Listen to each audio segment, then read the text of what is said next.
My wife cheated on me with her boss, stole $250, $0 from our joint account, and now she's trying to claim our house.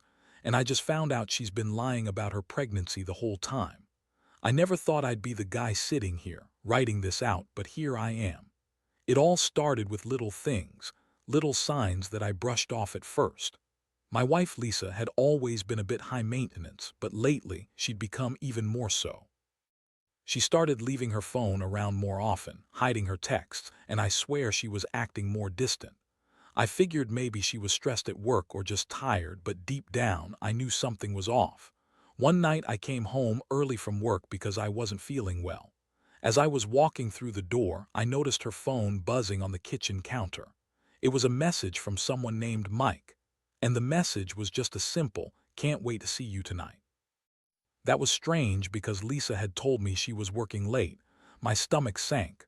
I felt a strange mix of anger and curiosity. Who was Mike? Why was she hiding this? I didn't want to jump to conclusions, but in that moment I knew I'd find out the truth.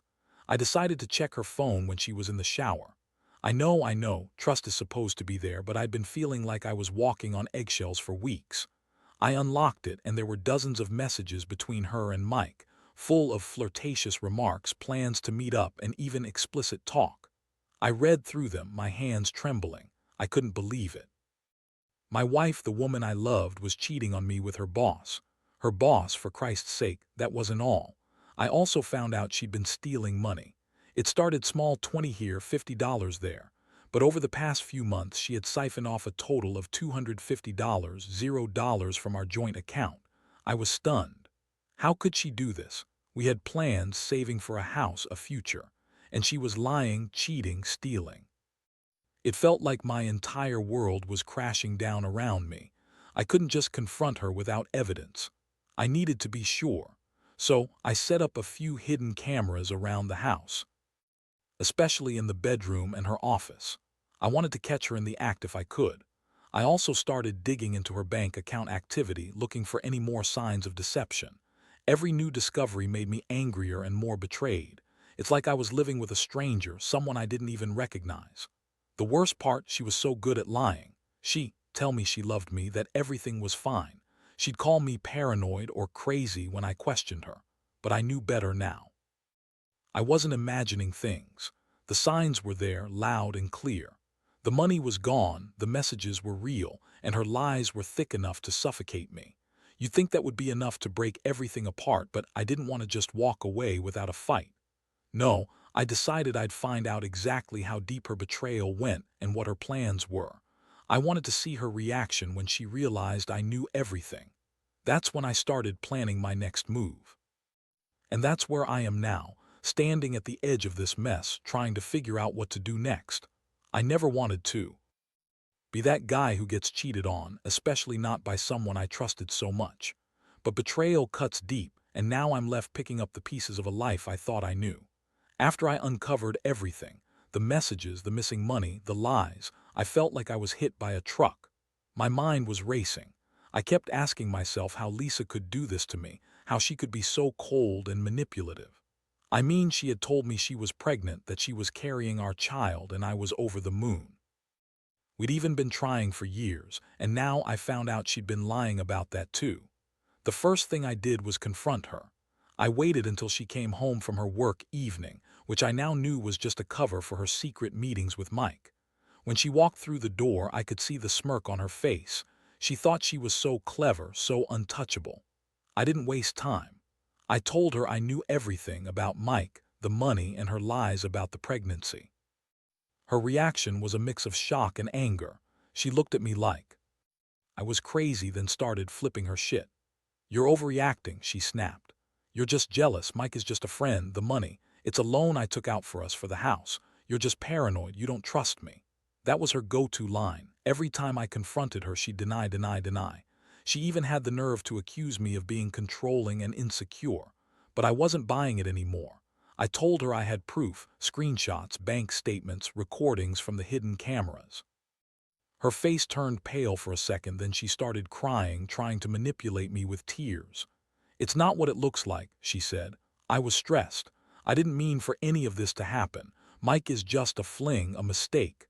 The money, I was going to pay it back. I was going to tell you everything. That's when I snapped. I told her she'd been lying to my face for months and that I was done. I told her I'd been planning this moment for weeks, how I'd expose her, how I'd take back what she stole, and how I'd make her regret ever crossing me.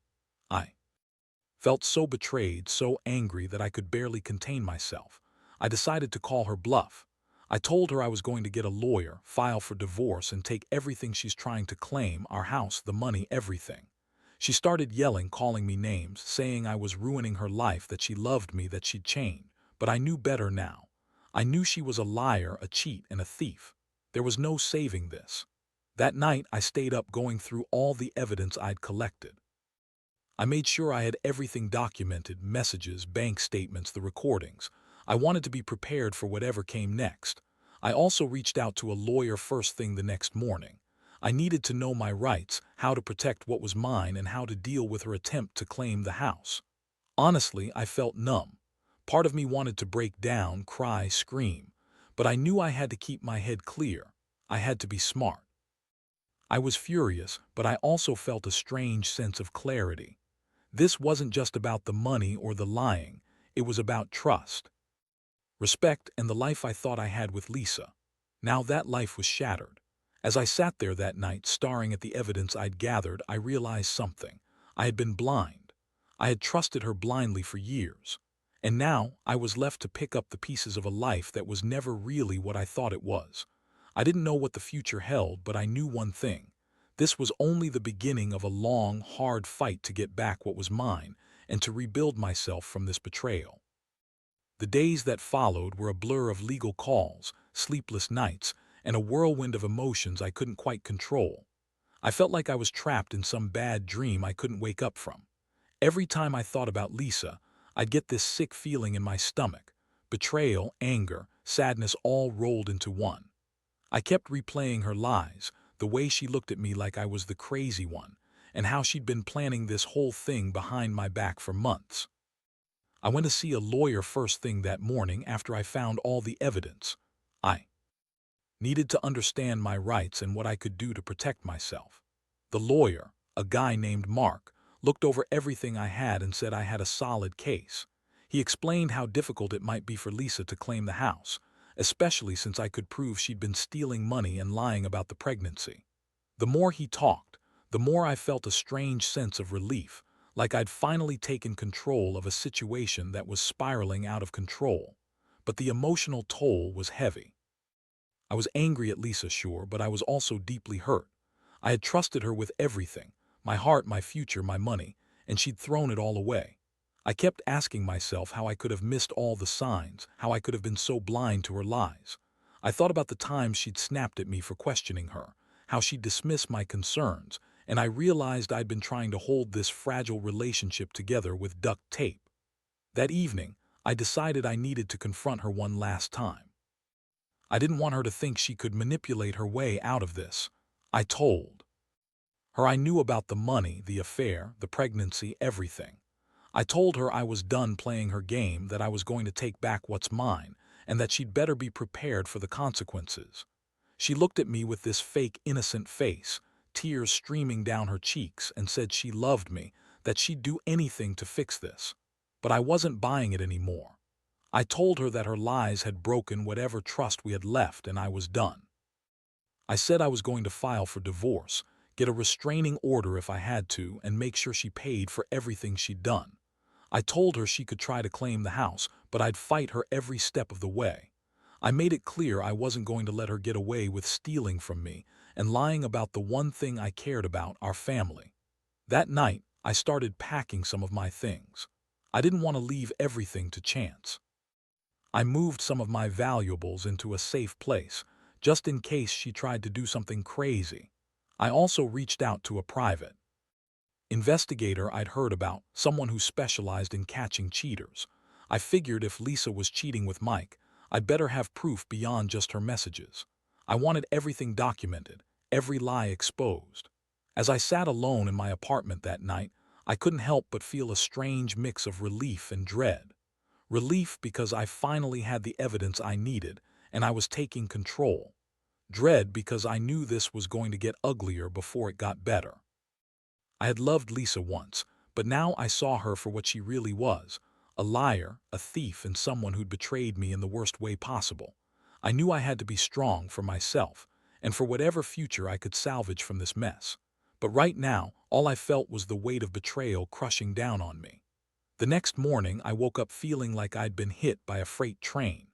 The adrenaline that carried me through the previous days was wearing off, and all I could feel now was this heavy, cold emptiness. I knew I had to act fast. I called the private investigator I found, a guy named Tom. I told him everything I knew, handed over the evidence I'd collected, and asked him to dig deeper.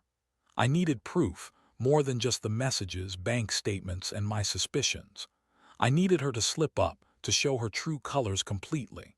While I waited for his report, I made a list of everything I'd need to do legally: filing for divorce, getting a restraining order, protecting what's mine. I also started documenting every interaction I had with Lisa, every lie she told, every attempt she made to manipulate me. I wanted to be prepared for whatever she threw at me next. My head was spinning with questions. Would she try to claim the house? Would she try to take more money?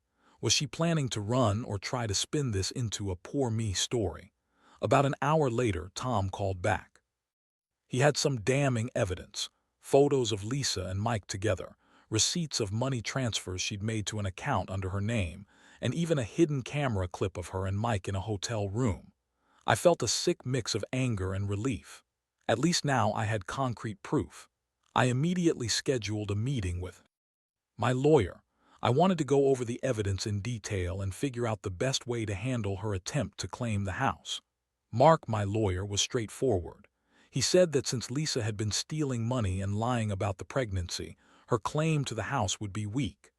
I had a solid case for full custody of our assets, especially since I could prove she'd been deceitful and dishonest. That afternoon, I confronted Lisa again. I told her I had proof of everything, that I wasn't going to let her get away with this. Her face twisted into this bitchy sneer, and she started yelling at me, claiming I was ruining her life. She said she was doing all this for us, that she wanted a family, and that I was just too blind to see it. She even had the nerve to accuse me of harassing her, trying to make me look like the bad guy. I didn't bother to argue. I just told her that she'd crossed every line, and I was done playing her game. I told her I'd be filing for divorce and seeking full custody of the house and the money she stole. I told her she could try to claim the house, but I'd fight her tooth and nail. I also warned her that I'd be revealing everything to the authorities if she tried to manipulate her way out of this. That night, I gathered all the evidence and prepared my case. I knew Lisa's game was to spin this into a poor me story, but I wasn't going to let her. I was done being the guy who gets betrayed and does nothing. I had to stand up for myself, for the life I wanted to salvage. I could feel my resolve growing stronger. No matter how much she tried to twist things, I had the truth, and I was going to use it. As I sat there going over my next steps, I realized how much I'd been blinded for so long. I'd loved her, believed in her, and trusted her. But that trust was shattered now. The woman I thought I knew was just a con artist, a thief, and a liar. I knew the road ahead wouldn't be easy. There would be fights, tears, maybe even regret. But I also knew I had to do what was right, protect what's mine, and finally move on from the betrayal that had consumed my life. The days that followed were a whirlwind of legal meetings, emotional exhaustion, and a creeping sense that I was finally starting to see things clearly. The evidence I'd gathered was solid. I had proof of her affair, the stolen money, and her attempts to manipulate the situation. Still, Lisa was doing everything she could to spin her story. She was calling me controlling, paranoid, and even accusing me of abusing her, trying to paint herself as the victim in all this. It was disgusting, but I refused to let her manipulate me anymore. I went to see my lawyer again, Mark, to finalize my plans. We prepared the paperwork for the divorce, and I made it clear I wanted full custody of the house and the money Lisa had stolen. Mark reassured me that, given all the evidence, my chances were good. Lisa's lies about the pregnancy, her affair with Mike, and her theft of our savings made her look bad in court. I was relieved, but I also felt a deep, gnawing sadness. I loved her once and now I was fighting for my future against someone I thought was my partner. Meanwhile, Lisa kept trying to contact me, begging me to talk and work this out. It was all just a show. She wanted to manipulate the situation, make me doubt myself. I blocked her on everything. I didn't want to hear her lies anymore. I knew her game. She was trying to guilt-trip me into staying, but I couldn't fall for it. I'd been down that road before, and I knew better now. One afternoon, I received a call from the investigator, Tom. He had more footage, caught Lisa sneaking out of the hotel room with Mike, and even some audio recordings of her talking about her plans to get away with everything. That was the final nail in the coffin. I knew I had everything I needed to fight her in court and to protect myself and what I deserved. The emotional toll was heavy. I felt a mix of anger, betrayal, and grief. I kept asking myself how I'd missed all the signs, how I'd been blind to her lies. I remembered the good times, the promises, the dreams we shared, and how suddenly all of that seemed so distant now. I was hurt, yes, but I also felt a strange sense of relief. I was finally free from the illusion of our life together. That evening, I sat down and drafted my official statement for the court. I detailed everything: her affair, her theft, her lies about the pregnancy. I wanted everything on record, so there be no way she could manipulate her way out of this. I also prepared myself mentally for what was to come. I knew Lisa would fight dirty, try to twist things and make herself look innocent, but I wasn't going to let her win. I was going to stand tall and fight for what's rightfully mine. Looking back now, I realize how much I'd been holding in, how much I'd been trying to ignore or deny. The truth was out and I had to face the consequences.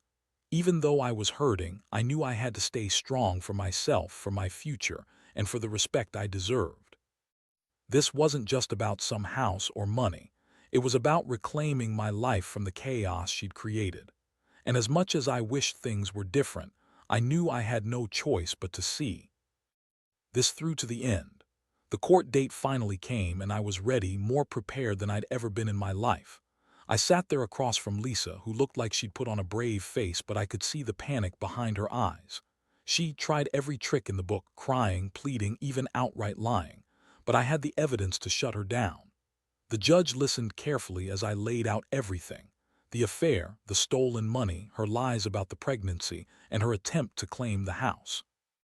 Lisa's lawyer tried to argue her case, spinning her version of events, saying she was just a victim of my controlling behavior, that she was trying to save our marriage.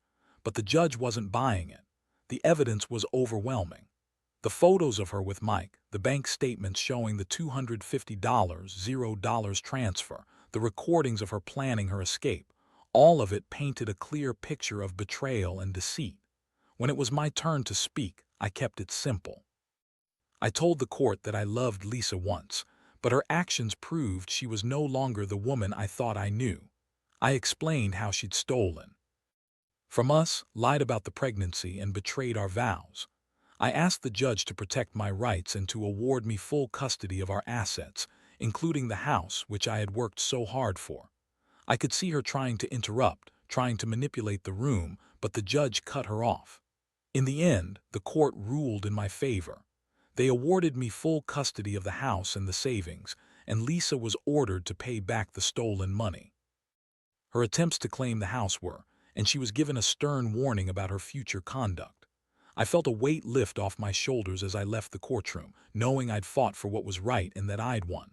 The aftermath was not easy. Lisa moved out, furious and spiteful, but I was already starting to rebuild my life. I cut all contact with her, blocked her on everything, and focused on healing. I found a new apartment, started therapy, and took steps to regain my sense of self. The betrayal had shaken me to my core, but I realized I was stronger than I thought. Looking back, I learned a lot from this nightmare. Trust is fragile, and sometimes the people you love the most can hurt you the deepest. But I also learned that fighting for yourself matters. No one is going to do it for you. I'll never forget what happened, but I refuse to let it define me. Moving forward, I know I'll be more cautious, more aware, and more careful about who I let into my life. And to anyone reading this who might be going through something similar, trust your instincts. Don't ignore the signs. When someone shows you who they really are, believe them. Because the truth, no matter how ugly, is better than living in a lie. I lost a lot, but I gained my peace back, and that's worth everything.